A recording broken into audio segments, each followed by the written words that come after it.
పూరా local. Harihara Veeramallu cinema విడుదలను కొందరు అడ్డుకునే ప్రయత్నం చేసినట్టుగా ఆ cinema hero AP deputy CM Pawan Kalyan భావిస్తున్నారు. అందుకే సినిమా థియేటర్ల మూసివేత అంశం తెరపైకి వచ్చినట్టుగా ఆయన అనుకుంటున్నారు.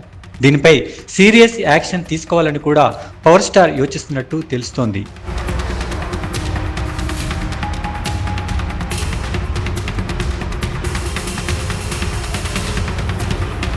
దీనిపై ఇప్పటికే ఏపీ సినిమాటోగ్రఫీ మంత్రి కందుల దుర్గేష్ హోంశాఖ కూడా ఫిర్యాదు చేశారు. సినిమా విడుదలకు ముందే థియేటర్లు మూసివేయాలంటూ నలుగురు పెద్ద నిర్మాతలు ఒత్తిడి చేశారని, వారి సంగతి తేల్చాలంటూ ఆయన ఫిర్యాదు చేశారు.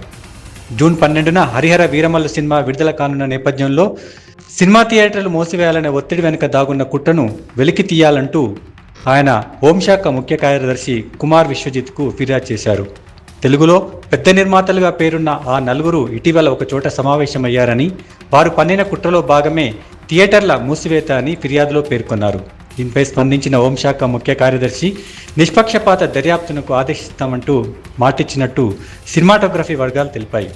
ఆ నలుగురు నిర్మాతల్లో ఒకరు పవన్ కళ్యాణ్ సమీప బంధువు కాగా, మరొకరు విశాఖపట్నంలో భారీ స్టూడియో నిర్మించిన ప్రొడ్యూసర్, ఇంకొకరు తెలంగాణలో డిస్ట్రిబ్యూటర్ నుంచి పెద్ద సినిమాలు నిర్మించే స్థాయికి నిర్మాతగా భావిస్తున్నారు. ఇక నాలుగో నిర్మాత ఎవరన్నది తేలాల్సి ఉందని అంటున్నారు.